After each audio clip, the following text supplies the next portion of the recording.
if this is being lost, then may I never be found. I'm still out here now, still moving along, still wondering.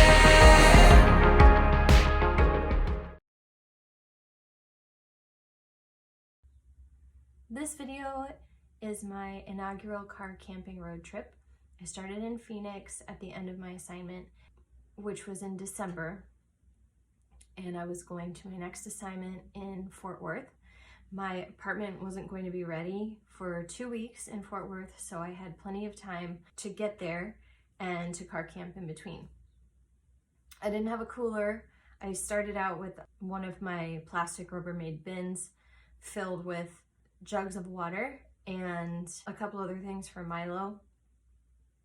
Like I said, it was December, so it was cold enough to keep all of that cold without needing ice or a cooler or anything. Had an inflatable mattress, my sleeping bag that I have now, a Sherpa blanket that I have now that worked really well, and pretty much all the same stuff that I have now. I was definitely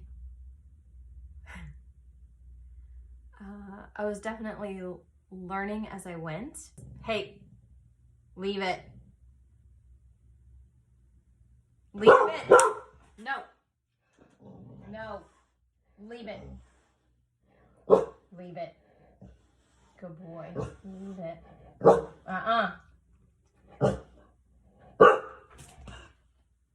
No. Good boy.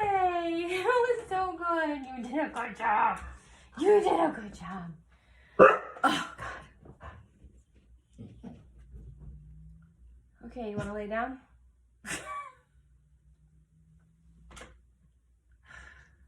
Oh.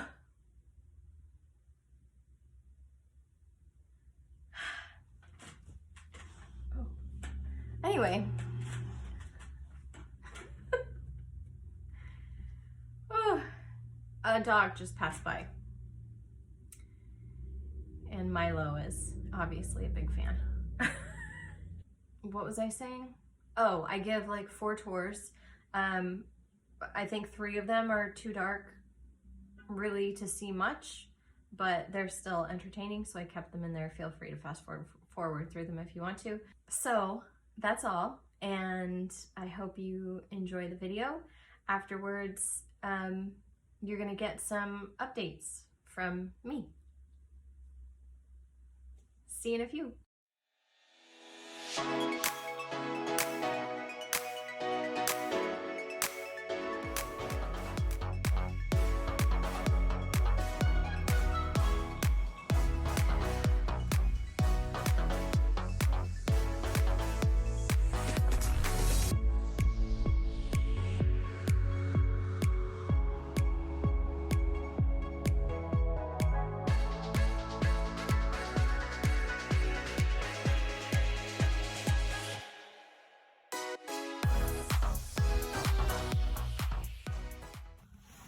All right, this is the real inside of my car.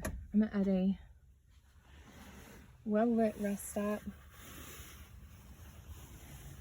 I have a little gap there so I can actually see outside, and people can't see my face. They can just see the sleeping bag. There's Milo. I have my Kindle.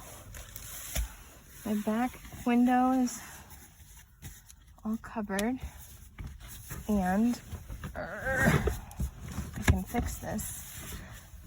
There. That's my little pedestal for my Kindle. So I'm going to, I don't know what time it is. It's like 7 o'clock at night. I was going to try to sneak into the Elks Lodge parking lot after I asked them if I could park there, and they said no. But decided to check out a rest stop because that's probably where I'm going to end up most of the time. So I have my bed that I'm sitting on, Milo's bed that he's sitting on. He's not very thrilled with it, but whatever. And my Kindle and my dinner actually That's pizza. I'm not going to tell you how old it is, and some chocolate chip cookie slice things. And yeah, I'm going to relax. I'm going to chill. I'm going to change, brush my teeth, wash my face, and go to sleep. Milo is so excited.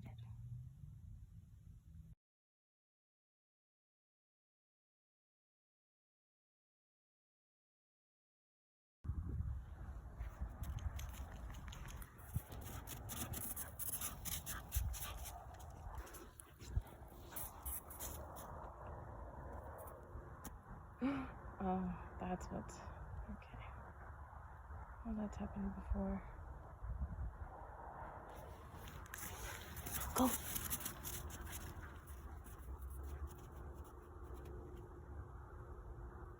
Oh, I think his paws are cold now. Oh.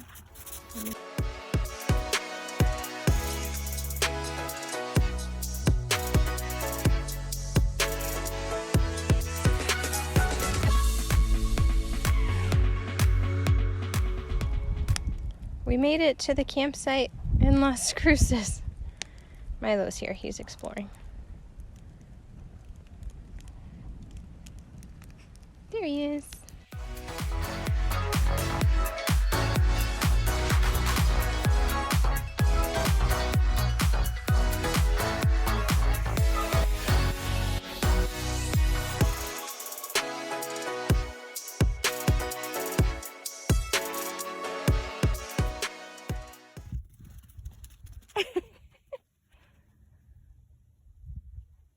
What you got? What is that? Is that a tennis ball? Come here, I'll throw it again. No? Okay.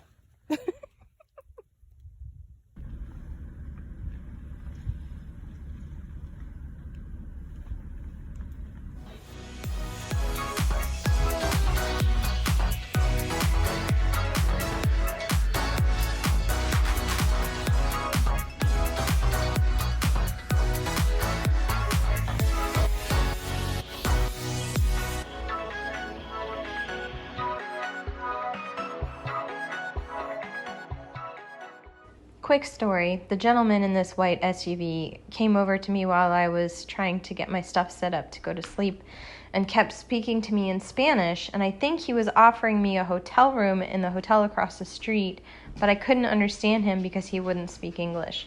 So eventually I had to just say, I don't know what you're saying to me. I have to get back to setting up my stuff. And I just ignored him, and he stood there for a few more minutes. And then he went into his SUV, and then I got into my SUV and waited for him to leave. Have I given you a clear view of the inside of my car? No, I'm not going to record that too. So this is where Milo sleeps. He has his jacket on. There's a blankie. And then I have water in that side pocket that you can't see. This is my breakfast and my dessert. I have muffins in this bag, this brown bag. This is the bin with our 3 jugs of water. There's a 4th on the other side of the bin. And I have my Kindle on top. It's like my nightstand, basically. My sunshade for my rear view window. Toilet paper and my pee stuff is down in a pocket down there. I have water here. I have a stick to beat people off with. It's metal and heavy.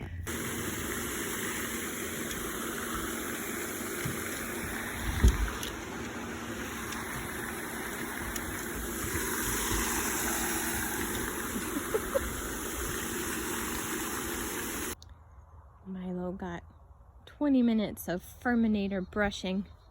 He's so handsome. Such a handsome little dude.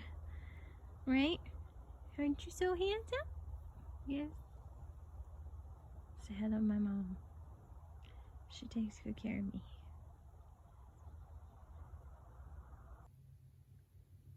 This is my dog. He sleeps right next to me. I have a light right there. It's a fan with a light. I have my window coverings. I have a sunshade for the back window, but I didn't put it up because I have that to look at. And then my window coverings for this side. This is my bed. Whee! All the way up.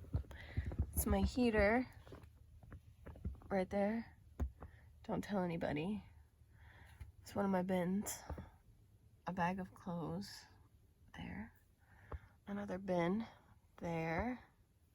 And a sunshade there. Garbage. Food for the dog is in that bin. Breakfast for me is in this bag. I have like 4 jugs of water in there, in that bin. And then all my pee stuff is, you see that white bag just popping out behind the seatbelt? That's where my pee stuff is for the middle of the night when I don't want to get up because it's 25 degrees. So, it's not terrible. Milo's ready to go pee.